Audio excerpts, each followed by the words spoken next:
Hi, everyone. Welcome back to Build a Better Business, Build a Better Advisory Practice, whatever I'm calling it this week. Build a Better Business, I like.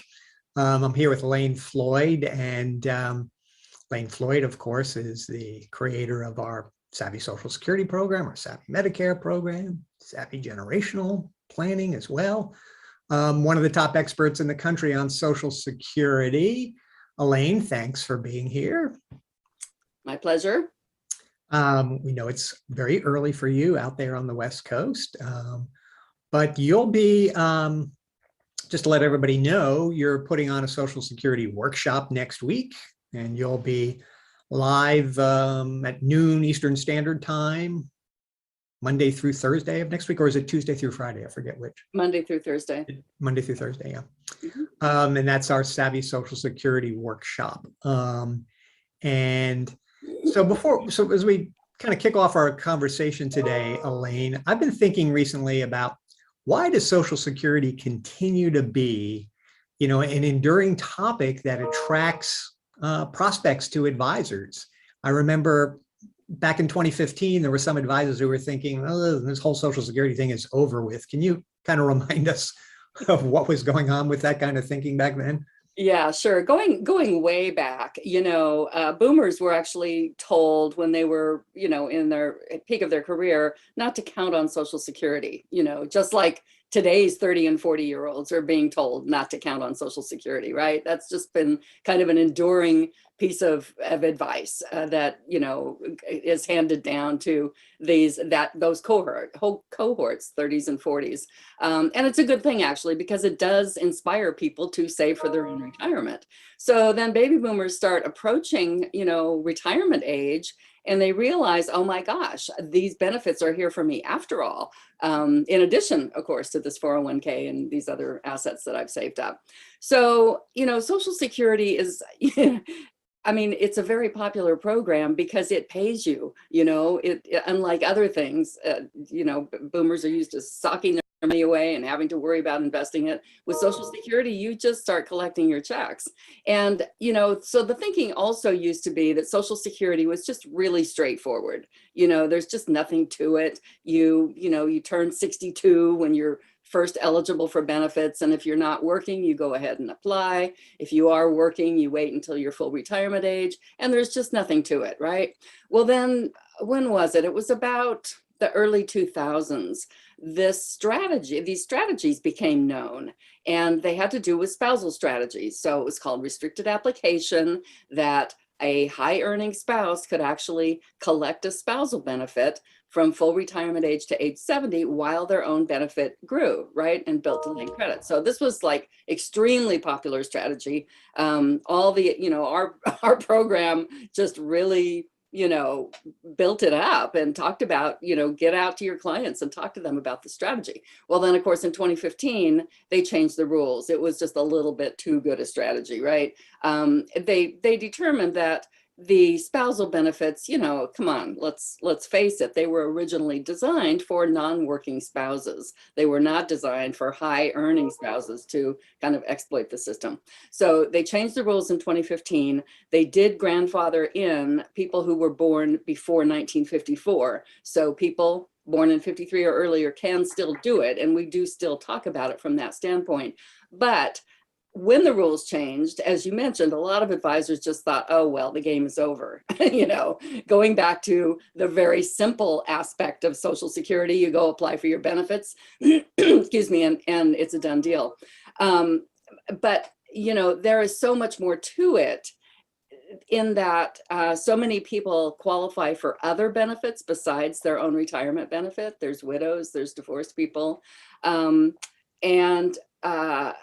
The reason, though, getting back to your original question, why it is such an enduring topic for baby boomers, why they start the retirement planning conversation with Social Security, is that they want to know how much they're going to get from Social Security, because the more that they can get from Social Security, that the less they need from their own money, if you will. And so that's why this whole idea of maximizing Social Security has become so popular, because it means that they don't need as much of their own money to live in retirement.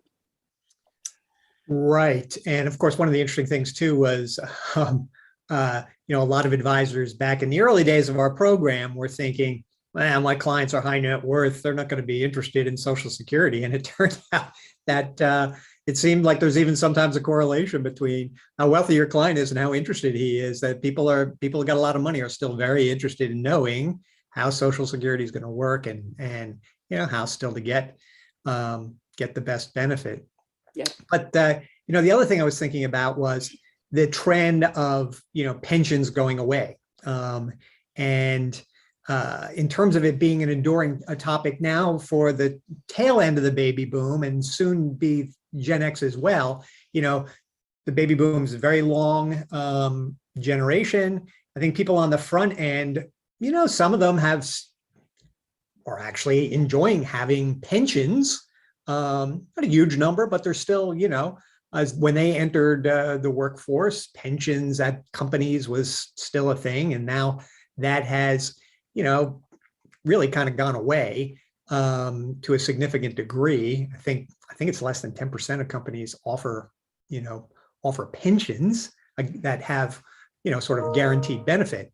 And I guess that's the thing about Social Security is that it has a hallmark of a pension. It's the fact that it's guaranteed income. And of course, this guaranteed income also comes with a annual pay raise, the COLA, right? Right. And so that, I think that as people are thinking about retirement, they are really thinking about, okay, how am I going to be financially secure? How am I going to have a retirement that I can enjoy and not be worried about paying my bills? And Social Security seems to me that it's obviously it is a key aspect of that retirement income stool, that three-legged stool I think we talk about sometimes, that can be Social Security, a pension and or an annuity, and then drawing from your portfolio as well. But so the COLA is something that's pretty interesting, and there's been some news about the COLA this year. What's going on with the COLA? Yeah, big news. Checks are going up 5.9%, which, every year, all these senior citizen organizations, they complain about the COLA, and it gives them an opportunity to say that, yes, the inflation adjustment is nice, but it doesn't begin to cover all of the costs of, the actual inflation experience of retirees.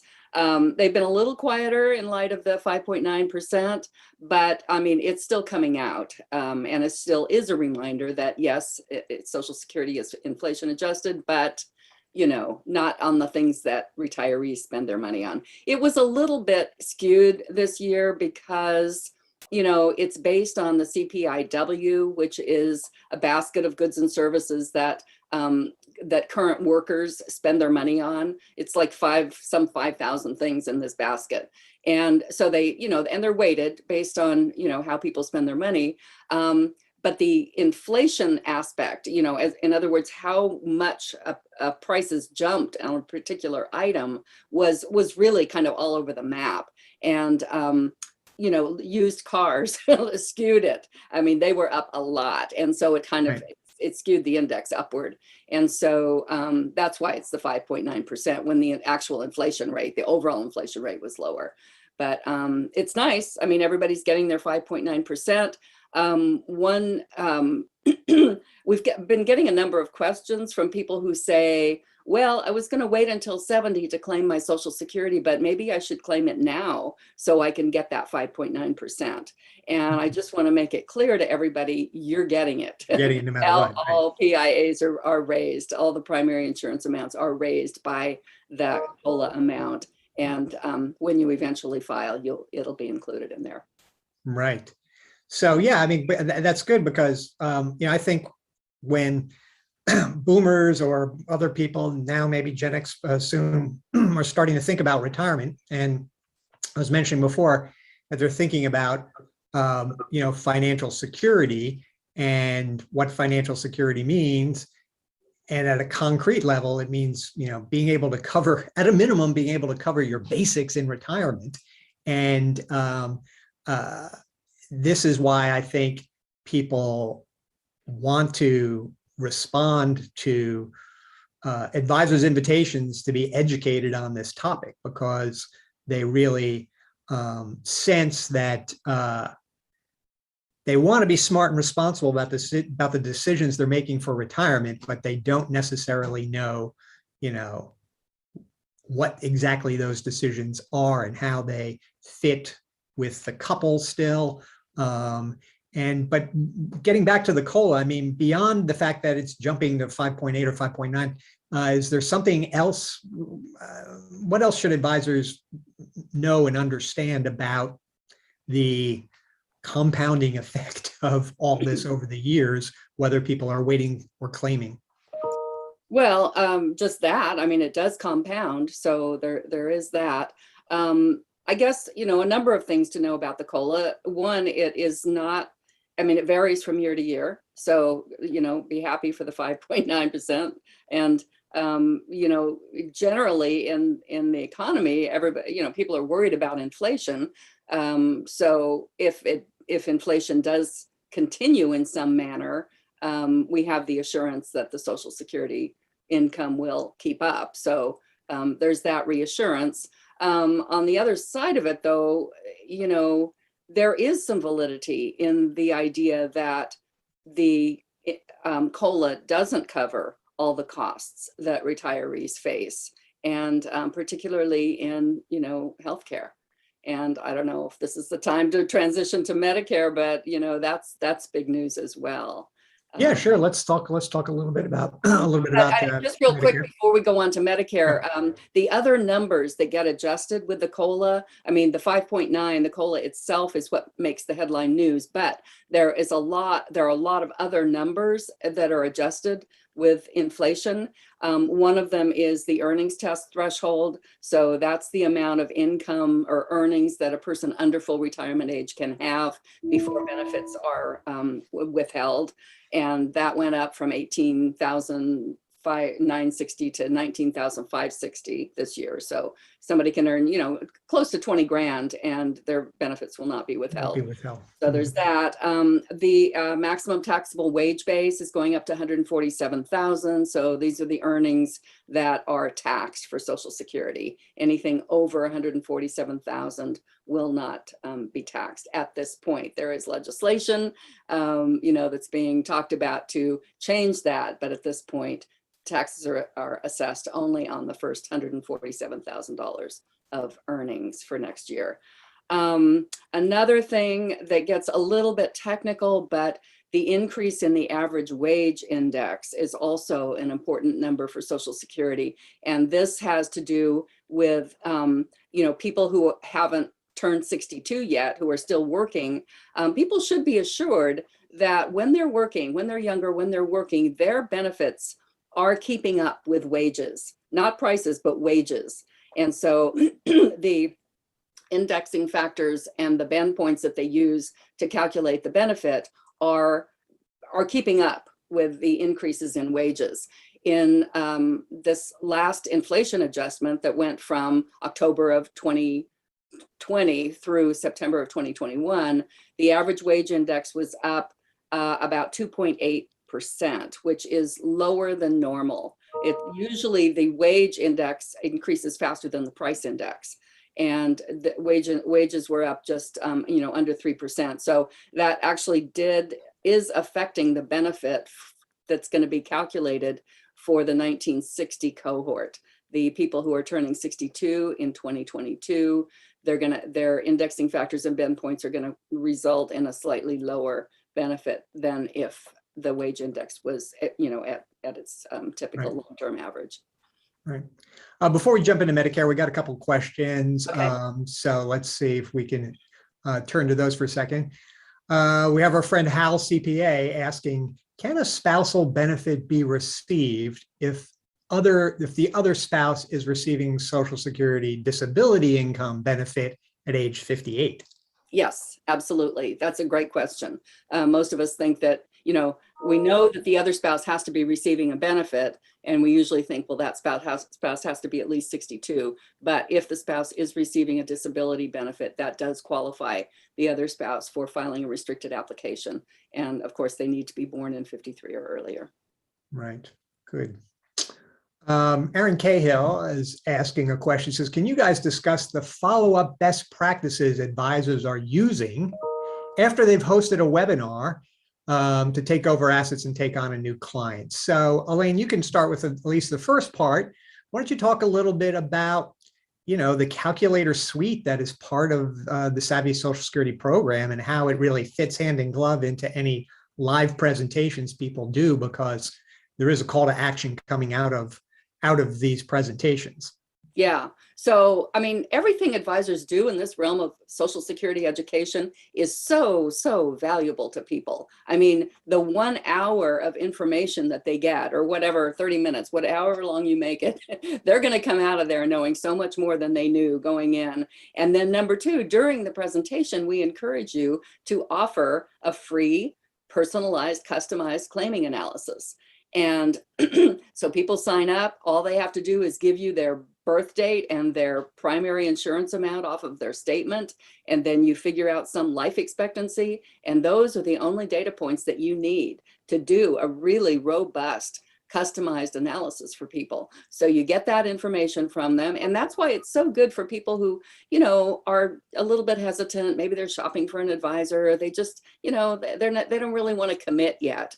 But they give you these 3 pieces of information. You go to our calculator suite, you run a bunch of different scenarios, or the calculator does, prints out a really nice report for them. And then they come back to you in your office and you go over the report. And at that time, then you start discussing, other retirement issues. And it's just really, it's a natural flow. It's Right. really valuable for clients. And there you have it. Yeah, I mean, I think the transition there to the second meeting it often is, all right, so let's talk about your income plan for retirement. What are your anticipated, annual expenses, and what's your, what do you have in your investment portfolio, your 401k? Here we've figured out a variety of claiming options for you as to how much you and or your spouse might get for Social Security. And, there is a need to put it all together, put it in context for the prospect who hopefully is going to become the client, because they're going to see all the other things that flow from that are important, including, managing multiple IRAs and figuring out that whole thing, and Roth conversions, and of course, tax efficiency, and what other things people have planned for their retirement, both on the sort of soft side in terms of their plans, their dreams, their aspirations, and then on the sort of brass tack side of things like generational planning, long-term care planning. How are you going to pay for things at end of life? So I mean, there's a lot to do. We have so I think that's kind of Aaron. That's how advisors are kind of setting up, going from educating people about Social Security to converting them to clients. And I see we have Michael Schwartz commenting, I hosted 2 Social Security planning for women live seminars in September, had no problem converting attendees to clients. Well, congratulations to you, Michael Schwartz. I'm not surprised at all, but it is good to hear that you've picked, Elaine has created a range of presentations in the Savvy Social Security program. The main one is just kind of geared for boomers in general. But there are these other ones for Social Security planning for couples and Social Security planning for women. So it's hats off to you for going with the women's market, or the women's niche there. I think it's very smart. There's huge and important things to say about the women, boomer women at this point in time. They are here they are. Some of them are in their peak earning years. They're also the beneficiaries of the $1 trillion transfer of wealth that's going on. Many of them are starting to receive the assets that were passed on to them by their parents. And then, additionally, there's also the gray divorce thing in terms of the women's niche. So it's a very robust market. And I do believe that I've seen some research recently pointing out, the huge amount of assets over the next 20 or 30 years that are going to be handled by women. And so I think that's a great niche for you. And then Hal CPA asks Elaine, I think you know the answer to that. So when is the new Medicare fact sheet going to be updated with the 2022 numbers? Well, soon. Soon. We're working on it. Yeah. It's underway. Yeah, it'll be there very soon. Things to update. Yeah. Yeah. Okay, everybody. Well, thanks for those comments, questions. So Medicare, let's talk about Medicare. Yeah. What happened? What's going on with Medicare this year? That's the big news. So premiums, Part B premiums, 14.5% jump from $148.50 to $170.10. That's the Part B premium. So anybody who is enrolled in Medicare, either starting at age 65 or when they stop working, that's what they're going to pay. So that actually represents just 25% of the actual cost. The federal government picks up 75%. And there were several reasons for the jump given by CMS. One is, of course, the general increase in, healthcare expenses. The second was, oh shoot, I forgot. Because Congress limited the Part B increase last year. They were worried about a big jump. They were worried about, the COVID's effect on the economy. So Congress passed a thing to limit that Part B increase. And so now, of course, it's caught up. And, so we have that increase plus the new one. And then the third one is this new drug for Alzheimer's called Aduhelm. And it is hugely expensive. It's like $56,000 a year, I think, to for the treatment if you need it. It is a Part B expense. It's not Part D because it's administered in the doctor's office. And so CMS says they don't know how many people are going to need it. They don't know what the cost is going to be, and so they set aside contingency reserves for it, and that boosted everybody's premium. So that's the deal on Medicare premiums. But, because there's no hold harmless this year because the COLA was so high. And of course, the hold harmless is when the COLA doesn't cover the Medicare premium increase, then the premium increase is held lower, but, that's not in effect this year. So, so that's the big news on Medicare is that premium jump. And, we can probably maybe expect Medigap premiums to jump as well for those reasons. Right. By the way, does any of that impact the IRMA Cliffs? Yeah, sure. Well, the income levels are adjusted for inflation. Okay. So now they're up to 91,000 for singles and 182,000 for couples. So if income, and this is adjusted gross income we're talking about, is under those levels, then people will pay the $170.10 for their Part B. If income is over those levels, then of course it goes up pretty fast. So, it's up into the, several, it's not unusual for somebody who's still working, who's subject to the IRMA to pay, $500 for their Medicare premiums. Right. Yeah. Good. Just looking over questions for a second. Michael Schwartz came back and said, at the first one I did years ago, I had one woman who came into the office and we discussed which of her 3 ex-husbands she should claim from. I love that. I recall, Elaine, back in 2008, there was this character who showed up in our presentations because he also had 3 wives. And we were discussing which wife or how, I think, would the wives be able to claim Social Security for this billionaire real estate icon? Oh, yeah. Yeah, right. Remember? Who is it? I mean, that was a joke. That was a joke. Having Donald Trump in our presentation was kind of a yuck. Yeah. But Because anyway, he had yes, all it's these right. wives and all these wives and all these kids. And so we took it apart and we analyzed, well, yeah, he was married to Ivanka more than 10 years, so she could claim off of his record. He was married to the second one, I forget her name, less Marla than, Maples yeah. yeah, which And so she couldn't claim. And then of course, Melania, right. being the current wife, could claim. And so all of that. Yeah, it was kind of funny. I ended up taking that out of the presentation just because. Yeah. So another question from Hal CPA. He says, so that new drug administered at the office under Part B will be covered / approved by Medicare? I think the answer is yes, right? Well, I think yes, but again, it's, Medicare pays 80%. And so that's what they're calculating is their 80%. And so, important thing there for your clients is they're going to be on the hook for the 20% unless they have that covered through other supplemental insurance. Right. So, yeah. Right. Yeah. Right. Good. Yeah, that's another reason why the supplements are so important. Hal CPA says Zsa Zsa Gabor, Liz Taylor, each with right. And I think Mickey Rooney had a whole bunch of ex-wives or something, but remember they had to have been 10 years. So. Yeah, right.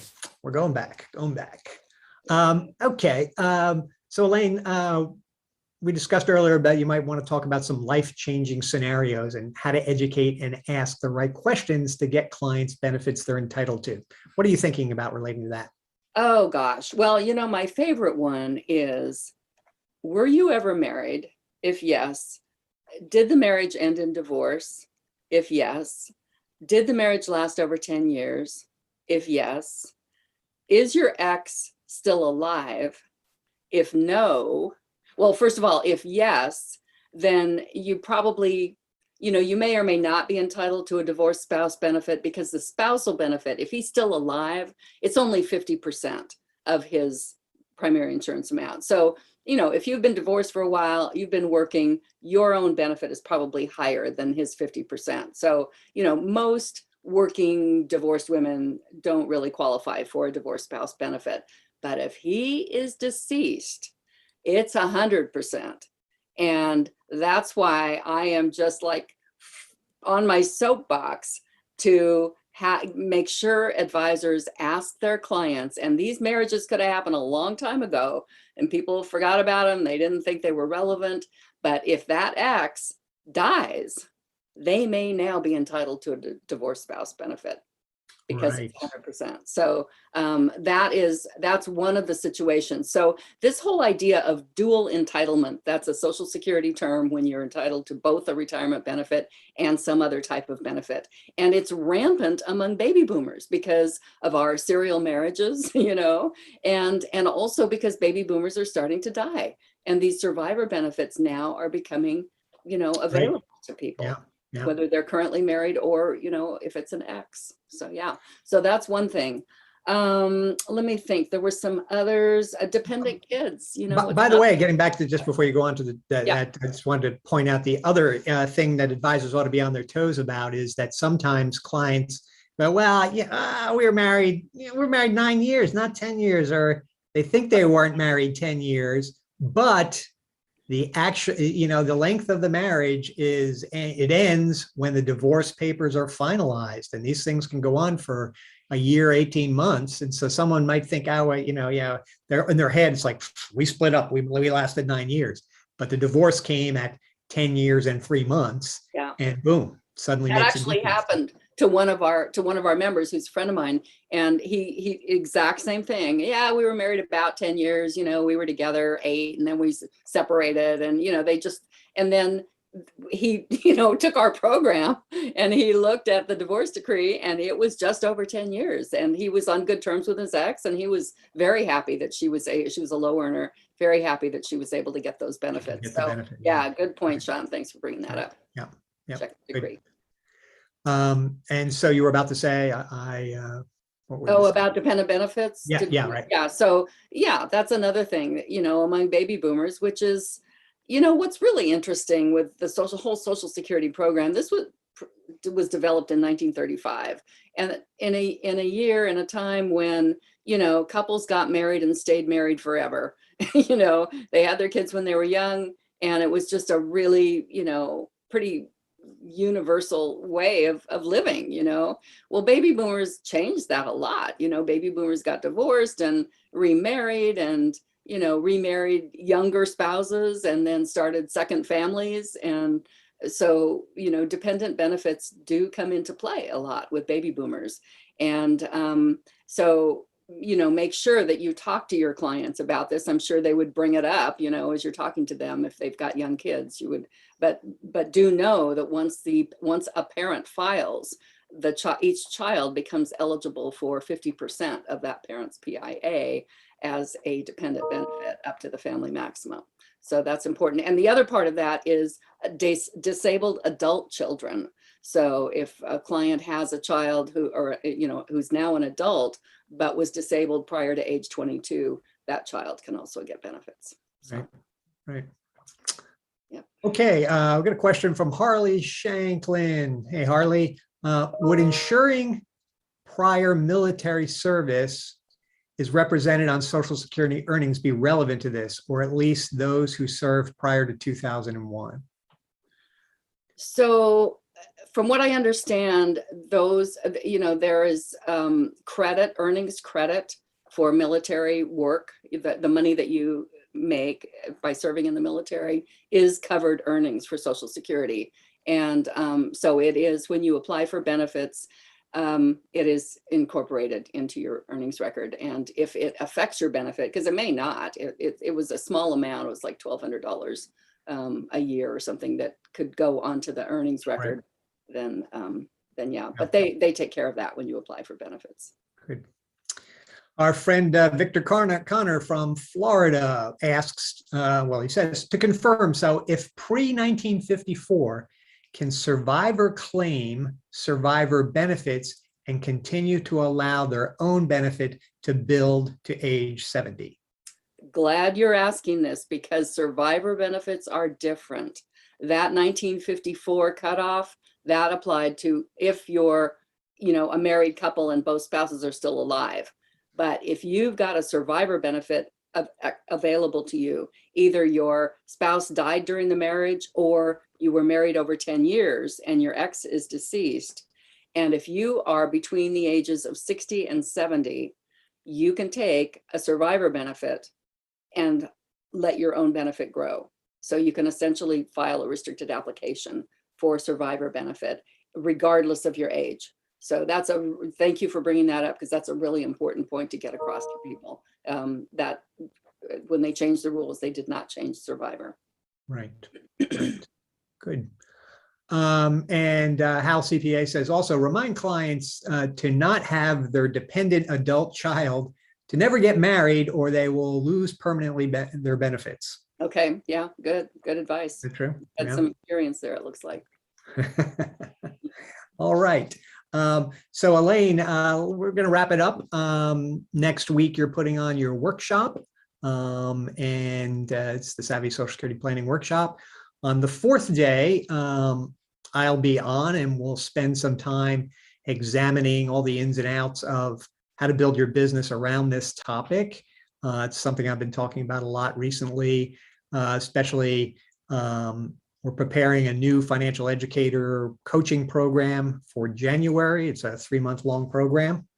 And basically our financial educator programs are about how to get out there and connect with people in your community around these important topics like Social Security or Medicare, IRA planning, tax planning, and the variety of different ways and things you can do. We've had amazing results from the people we worked with last year, Elaine, because we say, if you follow a defined marketing strategy and just come up with what it is that you think you should do and want to do, and then actually go out and do it, you can add 5 million, 10 million, 25 million.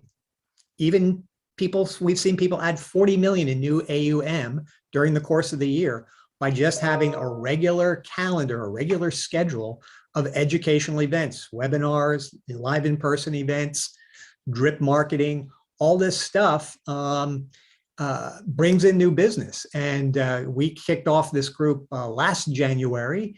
We had about 40 or so advisors in it. And we're meeting with them tomorrow to have a little celebration because we asked them to track their success over the course of the last year. And you want to know what?